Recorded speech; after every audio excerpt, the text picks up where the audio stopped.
বাসায় কি এটা স্টার্ট করেছিলেন? না, বাসায় শুধু একটু দেখছি, এটা মানে যে জিনিসটা খুব সম্ভবত উইমেনদেরকে নিয়ে এটা লেখা হয়েছে। উইমেনদের Okay, good evening to the students of Master's 2 years program. This is Faisal Ahmed. For the future reference purpose, I'm going to record this class, okay, with you, and I hope you will enjoy the class. And I also express sorrow for the untimely passing of the death of the son of our colleague Shafil Azam sir. I feel very deeply mournful for the unwanted incidents. Okay, so we now get back to the lesson, and I think we are mentally very much upset. That's why today's class will be very short. Okay. So today I'm gonna discuss A Doll's House, written by Henry Gibson with you.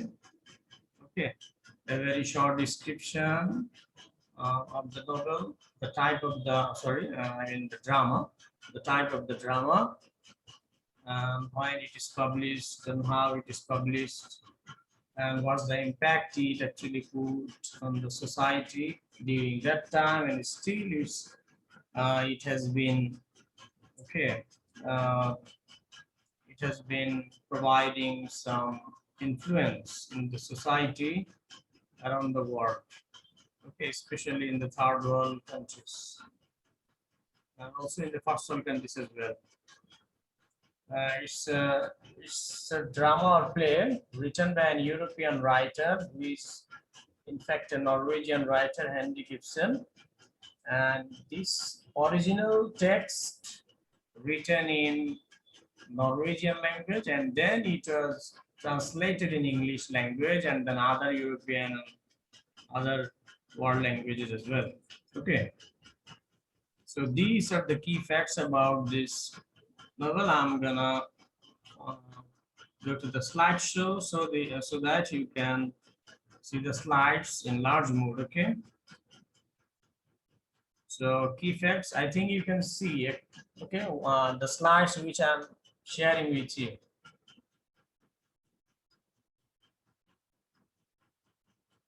Can you see the slide?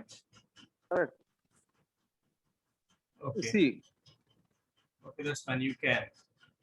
So genre is realistic modern prose drama. I mean realistic drama. That means it's connected to the real life, connected to the phenomenon of real life, and also the people in reality. Okay, it's not actually any fictitious or imaginative. Okay, and language, original language is Norwegian, and time and place written 1879. Okay, and the place, I mean, where the writer Henry Gibson was in Rome and Amalfi, Italy. Okay, he was in two places in Italy while he was writing this novel for a long time. And date of first publication 1879. The tone of the drama is serious, intense, and somber. The setting is presumably around the late 1870s. মানে 1870 দশকের শেষের দিকে অনেক বছর ধরে লিখেছেন, এবং যখন হেনরি গিবসন এই নাটকটা লিখেন তখন উনি ভিজিটে ছিলেন, নরওয়ে থেকে ইতালিতে ভিজিটে ছিলেন, ইতালির দুইটা শহর রোম এবং অ্যামালফি। তো এটা একটা নরওয়েজিয়ান ল্যাঙ্গুয়েজে লেখা একটা নাটক, পরবর্তীতে এটা ইংরেজি সহ আর অন্যান্য ভাষায় অনুদিত হয়। সেটিং হচ্ছে নরওয়ে। সেটিং অর্থ হচ্ছে যে জায়গাটায় চরিত্রগুলোকে আমরা পাই সেটা হচ্ছে সেটিং, এটাকে প্লেস বলা। সেটিংয়ে টাইম এবং প্লেস দুটো বিষয়। টাইম এবং প্লেস এই দুটো বড় ফ্যাক্টর। হ্যাঁ, কারণ 100 বছর আগে যে কনটেক্সটটা ছিল 100 বছর পরে কিন্তু সেই কনটেক্সটটা থাকে না। আবার নরওয়েতে যে কনটেক্সট সেটা আবার আফ্রিকাতে বা আমাদের বাংলাদেশে ওই কনটেক্সটের সাথে অনেকটা মিল কিছু কিছু বিষয় মিলবে না। ওকে, সো টাইম এন্ড প্লেস এটা খুবই ইম্পর্টেন্ট ফ্যাক্টর। এরপর হচ্ছে প্রোটাগনিস্ট হচ্ছে নোরা হ্যামার। নোরা হ্যামার হচ্ছে প্রোটাগনিস্ট বলতে নাটকের প্রধান চরিত্র, যাকে কেন্দ্র করে পুরো নাটকটা শুরু থেকে শেষ পর্যন্ত যায়। হ্যাঁ, এবং যার পরিণতি নিয়ে শ্রোতাদের মাঝে বা দর্শকদের মাঝে একটা প্রভাব বিস্তার করে। তার মানে হচ্ছে নাটক লেখা হয় মূলত পারফরমেন্সের উদ্দেশ্যে, তাই না? সেই সময় কিন্তু নাটকগুলো লেখা হতো পারফরমেন্সের উদ্দেশ্যে, এবং সে পারফরমেন্স করা হলে রাইটারদেরকে টাকা দেওয়া হতো। ওকে, অনেক পরিমাণ টাকা দেওয়া হতো যদি জনপ্রিয়তা পেত। তো ওই সময়ে তো এখনকার মতো টেলিভিশন ছিল না, সো বা ইন্টারনেট তো প্রশ্নই হতো না। সো ওই সময় থিয়েটার ছিল, সরাসরি লাইভ পারফরমেন্স হচ্ছে। সো এই নাটকগুলো লিখতেন নাট্যকাররা লিখতেন। তার মানে হ্যান্ডি গিবসন একজন নাট্যকার, এবং ওনার মতো আরো অনেক নাট্যকার সে সময় ছিল। তাদের নাটকগুলো লেখা হতো যাতে করে সেগুলো স্টেজে পারফর্ম করা হয়। ওকে, সো এই নাটকের প্রধান চরিত্র হচ্ছে নোরা হ্যামার। নোরা হ্যামার হচ্ছে একজন নারী চরিত্র, এবং এটা একটা ফ্যামিনিস্ট ড্রামা, অর্থাৎ নারীবাদিতা বা নারীদের মনস্তাত্ত্বিক বিষয় বা নারীদের অধিকারকে কেন্দ্র করে মূলত নাটকটা লেখা হয়েছে। এবং সেই সময় সোসাইটির এবং ধর্মীয় কিছু খ্রিস্টানিটি নীতি নৈতিক বা কিছু নিয়ম নীতি, সামাজিক নিয়ম নীতির বহির্ভূত কিছু বিষয় এখানে দেখানো হয়েছে। নারীদের স্বাধীনতাটাকে আসলে ধর্মীয় ভাবে প্রাধান্য দেওয়া হয় না, বা ধর্মীয় ভাবে এটাকে অনুমোদন দেওয়া হয়। সেই দিক থেকে সামাজিক ভাবে অনেক সময় নারীরা সেই দিক থেকেও পিছিয়ে। এই ধরনের কিছু যদি হয় তখন সেটা সোসাইটিতে নানা ধরনের গুঞ্জন তৈরি হয়, সেটার বিরুদ্ধে অনেক মানুষ উঠে পড়ে লাগে, এই ধরনের কিছু সিচুয়েশন তৈরি হয়। এরকম নাটকগুলো যখন নাট্যকাররা লেখে এবং সেগুলো থিয়েটারে যখন পারফরমেন্স করা হয়, তখন অডিয়েন্সের মধ্যে এক ধরনের জল্পনা কল্পনা, আলোচনা সমালোচনা, এগুলোর একটা ইস্যু তৈরি হয়। ওকে, so unlike many of the dramatists who came before him, Ibsen doesn't portray rich, powerful, or socially significant people in his place. তার মানে হচ্ছে অন্যান্য নাট্যকারদের মতো হ্যান্ডি গিবসন কিন্তু তার নাটকে বিশেষ কোনো ব্যক্তি অথবা ধনী বা পাওয়ারফুল বা সোশ্যালি খুবই সিগনিফিকেন্ট কোনো গুরুত্বপূর্ণ ব্যক্তিকে তার নাটকে সে আনেনি, বরং সে তার নাটকে খুবই সাধারণ মধ্যবিত্ত শ্রেণীর চরিত্রগুলোকে এনেছে। রেনেসান্স পিরিয়ড এবং তার আগেরকার সময়ে নাটকের একটা বিষয় ছিল যে নাটকে শুধু রাজপরিবারের লোকজন বা খুব ক্ষমতাশালী লোকজন অথবা সামাজিকভাবে খুবই গুরুত্বপূর্ণ ব্যক্তিদেরকেই নাটকে চরিত্র বানানো হতো, বা তাদেরকে নিয়ে নাটকে লেখালেখি হতো, বা সেই চরিত্রগুলোকে নিয়ে পারফরমেন্স করা হতো। সাধারণ মধ্যবিত্ত বা নিম্নবিত্ত শ্রেণীদেরকে নিয়ে কখনোই নাটক লেখা হতো। এটা আসলে আধুনিক যুগে মডার্ন এটাতে এসে শুরু হয়েছে এই ট্রেন্ডটা। এবং এই যে টি.এস. ইলিয়ট, তারপরে জন, তারপরে যে জন মিলিংটন সিঞ্চ, তারপর আমরা এখন যার নাটক করছি হ্যান্ডি গিবসন, এরাই মূলত আসলে যে আধুনিক নাটকের ধারাটা নিয়ে, যেটা রিয়ালিটির সাথে সামঞ্জস্যপূর্ণ এবং শুধু ধনীদেরকে নিয়ে নয়, গরিব বা মধ্যবিত্তদেরকে নিয়েও নাটকে তারা আলোচনা করে বা নাটক চরিত্র হিসেবে দেয়।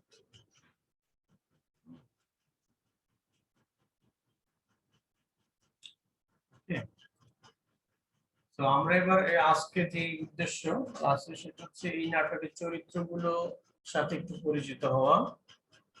এই নাটকে প্রধান চরিত্র অল্প কিছু চরিত্র আছে, আর বাকিগুলো মাইনর ক্যারেক্টার বা ছোট চরিত্র।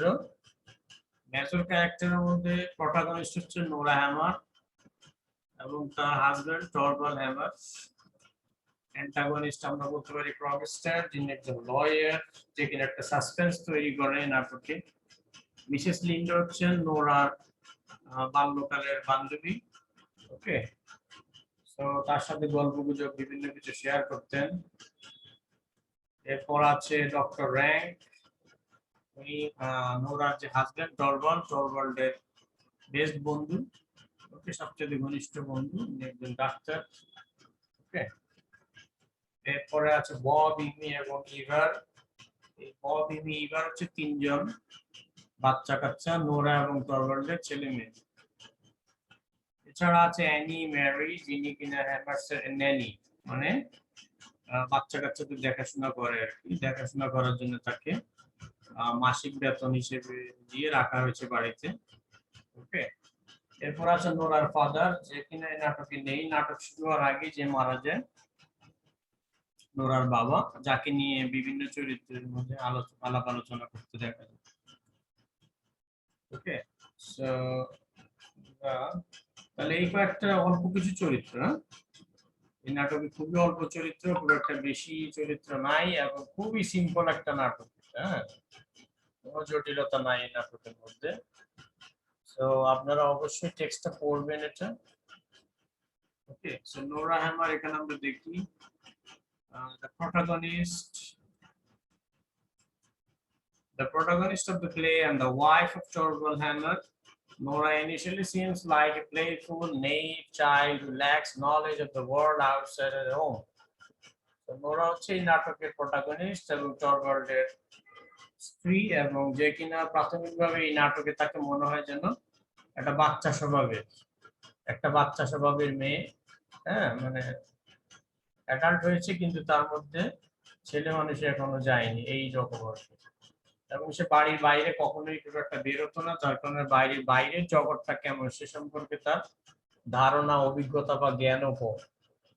ওকে, অনভিজ্ঞ আর কি। এবং তার হাজবেন্ড তাকে একটা বাচ্চার মতোই ট্রিট করে, একটা পুতুলের মতো, কিংবা এই জন্য নাটকের টাইটেল দেওয়া হচ্ছে ডলস হাউস। হ্যাঁ, মানে হচ্ছে পুতুলের ঘর। এখানে একটা পুতুল রাখা হয়েছে, এটাকে যেমন খুশি তেমন সাজিয়ে রাখা হয়। হ্যাঁ, মানে সাজিয়ে রাখা হয় বলতে তাকে সাজগোজ করার জন্য জামা কাপড়, জুয়েলারি ইত্যাদি কিনে দেওয়া হয়, যখন সে যা চায় তাই দেওয়া হয়। এবং তাকে অনেক সময় বলা হয়েছে যে একটা স্প্যান্ডথ্রিফট, মানে ব্যয়বহুল একটা পুতুল আর কি। হ্যাঁ, তার মানে আসলে তাকে মানুষ হিসেবে ট্রিট করা হচ্ছে না, তাকে একটা পুতুলের ন্যায় ট্রিট করা হচ্ছে। এবং সেটা নোরা হ্যামার, টরভাল্ড হ্যামারের প্রয়োজন।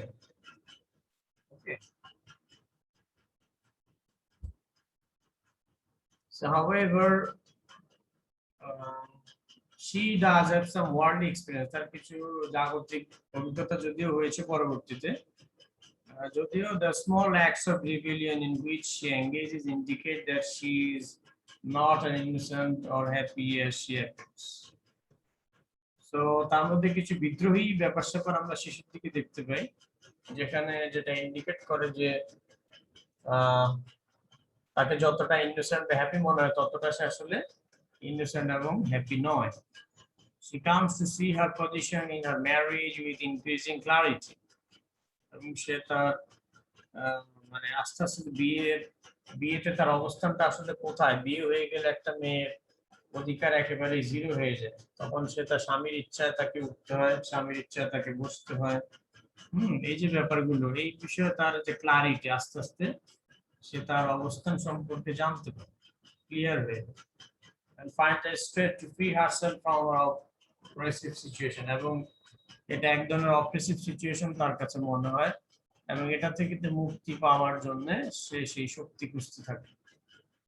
এবং অবশেষে তার এই বিষয়গুলোর মাধ্যমে নাটকটা সমাপ্তি হয়। এরপর আমরা দেখি টরভাল্ড হ্যামার, তার husband, Nora's husband. Torvald delights in his new position at the bank, just as he delights in his position of authority as a husband. তো টরভাল্ড নতুন একটা চাকরি পেয়েছে, ব্যাংকে চাকরি পেয়েছে। ব্যাংকে চাকরি পাওয়া মানে তো সোসাইটির একটা ভালো পজিশন, তাই না? ব্যাংকারদেরকে আমাদের সোসাইটিতে বেশ ভালো মূল্যায়ন করা হয়। তো তখনকার সময় তো মেয়েরা চাকরি করার পারমিশন ছিল না, এখন হয়তো আছে। মেয়েরা তো ঘর থেকে বেরোতে দিত না মেয়েদেরকে, চাকরি তো অনেক দূরের ব্যাপার ছিল। তো মেয়েরা হয়তো তখন বিভিন্ন বাড়িতে জিয়ের কাজ অথবা নার্সিং এর কাজ করতো। বা ঘরের ভেতরে যে ইনডোর চোর ছিল সেগুলো করত, কিন্তু তাদের বাইরের জগতে চাকরি বাকরি করবার পারমিশন ছিল না। ওকে, আপনারা কি আছেন আমার সাথে? আছে আছি। কিছুটা বিলম্ব হতে আমরা অনেকটি পাইনি। যাই হোক, শত খারাপ লাগা, তারপর আমাদের শ্বশুর স্যারের ছেলেটা মারা যাওয়া সংবাদ, সবকিছু মিলিয়ে আমরা আসলে এই বিষয়গুলো চালিয়ে যাচ্ছি আর কি। হ্যাঁ, প্রয়োজনে যতক্ষণ আসলে লিও টলস্টয় তার একটা উপন্যাস লিখেছিলেন, সেটা হচ্ছে ওয়ার এন্ড পিস, মানে যুদ্ধ এবং শান্তি। এই যুদ্ধ এবং শান্তি দ্বারা মানে পৃথিবীতে আমরা যতদিন বেঁচে আছি ততদিন আমাদেরকে সংগ্রাম করে যেতে হবে। এটা এক ধরনের যুদ্ধ, যুদ্ধক্ষেত্র, এখানে যুদ্ধ করে যেতে হবে যতদিন আমাদের মধ্যে প্রাণ আছে। আর প্রাণ যখন চলে যাবে তখনই পিচ, শান্তি, মানে আমরা আরামে ঘুমাবো, কবরে ঘুমাবো আর কি, বিষয়টা এমন। তো যারাই বেঁচে থাকবে তাদেরকে আসলে স্ট্রাগল করতে হবে, সংগ্রাম করতে হবে, move on and move on. আমাদেরকে আসলে সামনে we need to get forward. Okay.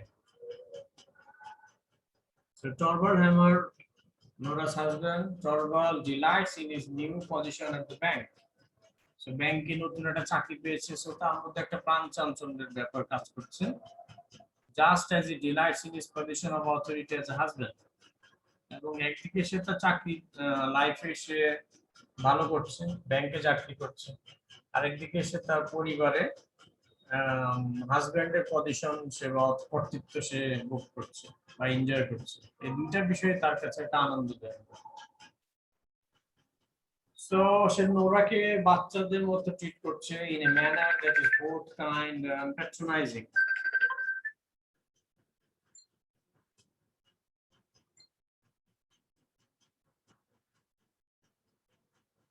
So একদিকে সে মানে দয়াও দেখাচ্ছে, আরেকদিকে সে প্যাট্রোনাইজ করছে, মানে প্যাট্রোনাইজ মানে কাউকে আর্থিকভাবে সহযোগিতা করে, অর্থাৎ তার উপর অন্য কেউ নির্ভরশীল। এখানে তার স্ত্রী তার উপর নির্ভরশীল, Nora. He needs not view Nora as an equal. So নোরাকে তার সমকক্ষ হিসেবে দেখার তার কোনো প্রয়োজন নেই, but rather as a plaything or doll to be teased and admired. বরং তাকে সে দেখতে পাচ্ছে একজন একটা পুতুলের ন্যায়, যাকে সে টিজ করতে পারে কিংবা মন চাইলে অ্যাডমায়ার করতে পারে, মানে মন চাইলে ঠাট্টাও করতে পারে, আবার মন চাইলে প্রশংসাও করতে পারে। সবই তার ইচ্ছার উপর নির্ভর করছে, যেহেতু তার উপর নোরা নির্ভরশীল। অর্থাৎ সে পুরুষ হিসেবে পুরোপুরি স্বাধীনতা এবং পুরোপুরি লাইফটাকে এনজয় করছে, যেখানে নোরা একজন নারী হিসেবে সেই সবগুলো বিষয় থেকে সে বঞ্চিত হচ্ছে এবং একটা পুতুল যেরকম জড় পদার্থ, ঠিক ওই রকম বিষয়। In general, Torvald is overly concerned with his place and his status in society. সাধারণভাবে টরভাল্ড সোসাইটিতে বা সমাজে তার স্ট্যাটাস এবং তার অবস্থান সম্পর্কে বেশ ভালোভাবেই ওয়াকিবহাল। And he allows his emotions to be swayed heavily by the prospect of society's respect and the fear of society's scorn. এবং সে তার আবেগকেও প্রশ্রয় দিচ্ছে, হ্যাঁ, যাতে করে সেটা খুব হেভিলি সয়েড হয় by the prospect of society, মানে সোসাইটি তাকে যে সম্মান দিচ্ছে সেই সম্মানের যে বিষয়টা সেটার দ্বারা সে আবেগতাড়িত হচ্ছে, এবং সোসাইটি যদি কোনো কিছু স্কর্ন করে মানে ঘৃণাস্বরে দেখে সেটাতেও সে ইফেক্ট বা ফিল করছে। হ্যাঁ, এই বিষয়গুলো তার মধ্যে কাজ করে, যেটা তো নোরার মধ্যে কাজ করে না। প্রফেসর উনি একজন লয়ার, যে কিনা টরভাল্ডের সঙ্গে স্কুলে যেতেন, মানে টরভাল্ডের স্কুলের ফ্রেন্ড। হ্যাঁ, এবং এখন সে কর্মজীবনে একজন আইনজীবী। তো ডাক্তার, এখানে যে ডাক্তার চরিত্র আছে সেও টরভাল্ডের বন্ধু, আবার যে প্রফেসর সেও বাল্যকালের স্কুলের ক্লাস ফ্রেন্ড আর কি, যিনি এখন একজন lawyer, professor, and holds a subordinate পজিশনে টরভালস ব্যাংক, এবং সে টরভালসের ব্যাংকেই একজন আইনজীবী হিসেবে কাজ করে, তবে একজন অধীনস্থ হিসেবে কাজ করে, মানে টরভালস যে পজিশন আছে তার থেকে নিচে একটা position. Cogster's character is contradictory. Cogster's চরিত্রটা যথেষ্ট কন্ট্রাডিক্টরি, মানে বৈপরীত্যকারী। Though his bad deeds seem to stem from a desire to protect his children from scorn. যদিও তার কিছু মন্দ কর্মে নাটকে পাওয়া যায়, যেখানে সে নোরাকে থ্রেট করেছিল তার পূর্বের ক্রাইমগুলো প্রকাশ করে দিবে তার হাজবেন্ডের কাছে, এবং তখনকার সময় নারীদের কোনো ভুল ত্রুটি চোখে পড়লে সেটাকে মানে ক্ষমা করতে হবে। নারীদের জন্য সে পানিশমেন্টটাও ছিল অনেক বিশাল। So he is perfectly willing to use unethical tactics to achieve his goals. মূলত সে তার বাচ্চাদেরকে প্রটেক্ট করার জন্য লয়ারের, এখানে লয়ার মানে আইনের পেশাটাকে একটা খারাপ ভাবে দেখানো হয়েছে, মানে আইনজীবীরা সাধারণত অন্যের ক্ষতি করেই মূলত তারা জীবিকা নির্বাহ করে। দেখা যায় তারা বাদী কিংবা বিবাদী উভয়ের থেকে ফায়দা হাসিল করে, মাঝখানে বাদী বিবাদী এরা মিলে শুধু লড়াই করতেই থাকে, আর অর্থ তারা মানে নষ্ট করতেই থাকে এই মামলা মোকদ্দমা এগুলো বেশি।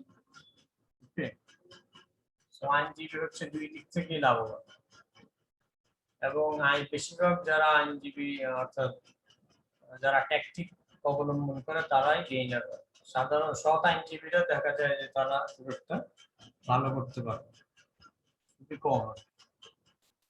So his willingness to allow Nora to suffer is despicable. So Nora যাতে করে সাফার করে এই জিনিসটা আসলে সে চাইছিল, কারণ এটার দ্বারাই তার হয়তো লাভ হবে। ওকে,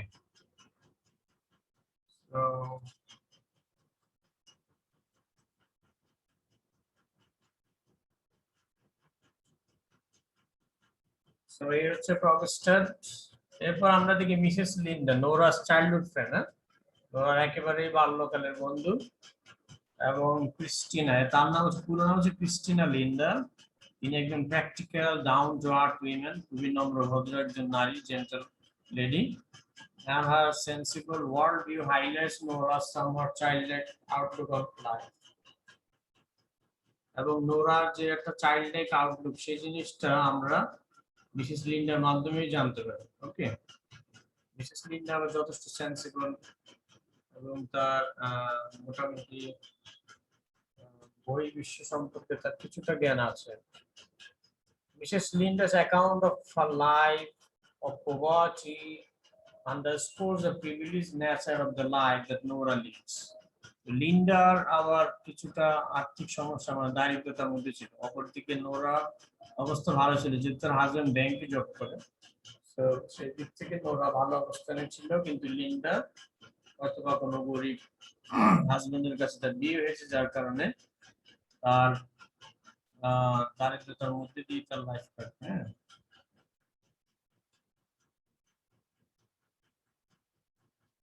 so also we learned that Mrs. Linda took responsibility for her sick parent. যাই হোক, আমরা আরো জানতে পারি যে মিসেস লিন্ডা নোরার অভিভাবক অসুস্থ বাবা মায়ের দায়িত্ব নিয়েছিল। হ্যাঁ, whereas Nora abandoned her father when he was ill. এবং যখন নোরার বাবা অসুস্থ ছিল তখন নোরা বাবাকে এড়িয়ে চলে গিয়েছিল ঠিকই, কিন্তু তার বান্ধবী কিন্তু নোরার বাবাকে দেখেছিল। ডক্টর র্যাং, উনি টরভাল্ডের বেস্ট ফ্রেন্ড, এবং doctor rang stands out as the one character in the play who is by and large unconcerned with what others think of him. অর্থাৎ অন্যান্য লোকেরা তার সম্পর্কে যা ভাবে সে আসলে ঠিক তা নয়, ঠিক একেবারে ভিন্ন রকমের। He is also notable for his stoic acceptance of his fate. মানে অনেক মানুষ আছে ইন্ট্রোভার্ট টাইপের, সে একটা ইন্ট্রোভার্ট টাইপের, এবং তার ভাগ্যে যা আসে সেটা সে চুপচাপ মেনে নেয়, কোনো কিছু নিয়ে এক্সট্রোভার্ট না বা হইহুল্লার না, বা তার ভিতরে যে কষ্ট চাপা এই জিনিসটা সাথে তো বুঝতে দেয় না, এই ধরনের মানুষ আর কি। যাই হোক, আনলাইক টরভাল্ড এন্ড নোরা, টরভাল্ড এবং নোরার মতো না হয়ে doctor rank admits to the deceased nature's, literally in his case, মানে তার যে একটা খারাপ ভাগ্য বা প্রকৃতির নিয়ম সেইটা সে মেনে নিয়েছে। For the most part, he avoids talking to Torvald about his imminent death out of respect for Torvald's distaste for ugliness. যাই হোক, সে টরভাল্ডের সাথে কথাবার্তা বলা অনেক সময় এড়িয়ে যায় অ্যাবাউট হিজ ইমিনেন্ট ডেথ, মানে তার যে মৃত্যু হবে এই ধরনের কিছু বিষয় নিয়ে আর কি, যেটা আমরা নাটক স্টাডি করলে আরেকটু জানবো। তারপরে এই বব, ইমি এবং ইভার এরা তিনজন হচ্ছে নোরা এবং টরভাল্ডের ছেলে মেয়ে, three small children. Nora and Torvald's three small children. In a brief interaction with the children, Nora shows herself to be a loving mother, while she later refuses to spend time with her children because she fears she may morally corrupt them.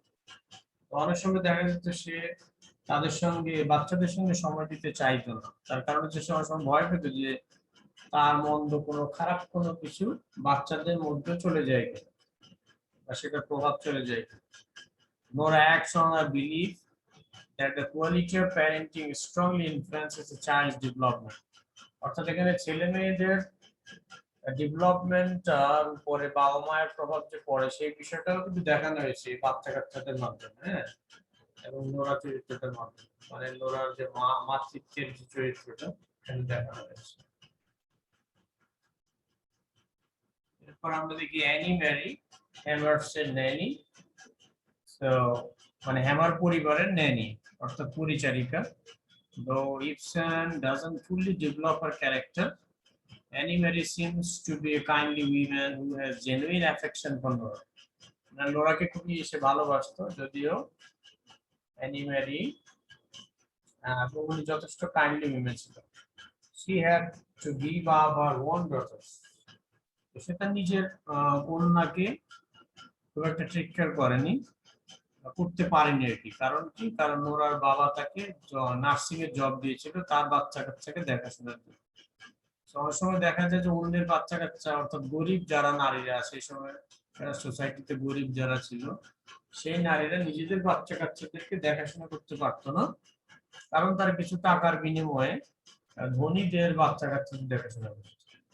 সেখানে প্রত্যেকটা স্টেপে নারীকে, এই যে নারীরা যে পরিচারিকার কাজ করতো সেই ক্ষেত্রে তারা ছেলে মেয়ে তাদের মায়ের আদর থেকে বঞ্চিত হতো।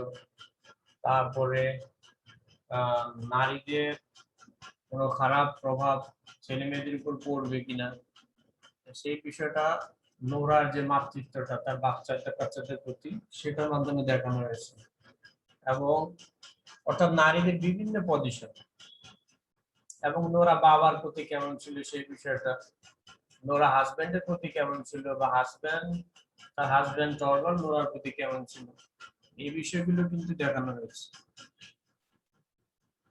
নোরার বাবা, নোরা's father is dead before the action of the play begins, মানে এই নাটকের অ্যাকশন শুরু হওয়ার আগেই নোরার বাবা মারা যায়। তারপরেও the characters refer to him, মানে বিভিন্ন চরিত্রগুলো নোরার বাবার কথা উল্লেখ করে পুরো নাটক জুড়েই। Though she clearly loves and admires her father, যদিও নোরা তার বাবাকে পুরোপুরি ভাবেই ভালোবাসে এবং শ্রদ্ধা করে, কিন্তু Nora comes to blame him, Nora তাকে প্রায়শই দোষারোপ করতে হয় for contributing to her subservient position in life, মানে জীবনে তার একটা খারাপ পজিশনের জন্য তাকে সবসময় দোষারোপ করতে। ইবসেনস ডায়লগ গুলো খুব একটা আসলে লিটারালি খুব একটা রিচ না বা অতটা জটিল না, হ্যাঁ, বা সাহিত্যিক যে ভাষা যেটাকে রিটোরিক্যাল বলা হয়, হ্যাঁ, মানে শব্দের বা বাক্যের অলংকার, সেই অলংকার গুলো খুবই কম, মেটাফোর, সিমিলি, এই ধরনের লিটারি ডিভাইস খুব একটা নাই, কিন্তু খুবই সিম্পলি লেখা। খুবই সিম্পলি লেখা হলেও তার লেখাগুলো বা তার ডায়লগ গুলো কিন্তু লোডেড উইথ সাবটেক্সট, হ্যাঁ, এবং এগুলো মানুষকে আনন্দ দেয় এবং যথেষ্ট আই ক্যাচিং বা আমাদের শ্রুতি মধুর, ওকে, বা বিষয়গুলো অ্যাট্রাক্ট করে খুবই সিম্পল হলে। এবং এগুলো সমসাময়িক ভাষার সাথে, সমসাময়িক মানুষের কথোপকথনের সাথে অনেকটা মিলে যায়। এখানে আমরা দেখি পুরো নাটকের map, story map, major conflict, rising action, climax and falling action. আছেন তো আপনারা, না? জি স্যার। সো মেজর কনফ্লিক্ট হচ্ছে নোরা স্ট্রাগল উইথ রবস্টার, সে লয়ার। লয়ার আসলে তাকে একটা থ্রেট করে, মানে তার অতীত জীবনের কোনো ক্রাইম ছিল হয়তো বা সেটা তার হাজবেন্ডকে বলে দিবে এবং তার হাজবেন্ডের কাছে নোরাকে ছোট করবে, এবং এইটার দ্বারা নোরা হয়তো ডিভোর্সও পেয়ে যেতে পারে, মানে তালাক। সো এই ধরনের একটা থ্রেট, এটাই হচ্ছে মেজর কনফ্লিক্ট এই নাটকের, যেটা আসলে insights Nora's journey of self discovery and provides much of the place dramatic suspense. নাটকে একটা সাসপেন্স তৈরি করে এবং নোরার যে একটা ডিসকভারি, হ্যাঁ, নিজেকে ডিসকভার করার এবং মানে নিজেকে ডিসকভার করার একটা সুযোগ করে দেয়। নোরার যে প্রাথমিক স্ট্রাগল সেটা হচ্ছে তার selfish, against the selfish, stifling and obsessive attitudes of her husband. মানে তার হাজবেন্ডের যে অবসেসিভ একটা অ্যাটিটিউড, বা সেলফিশ অ্যাটিটিউড, বা স্টিফলি মানে খুবই রুড এন্ড খুবই স্ট্রিক্ট, এই বিষয়গুলোর বিরোধী আর কি। এই বিষয়গুলোর বিরুদ্ধে তার একটা সংগ্রাম।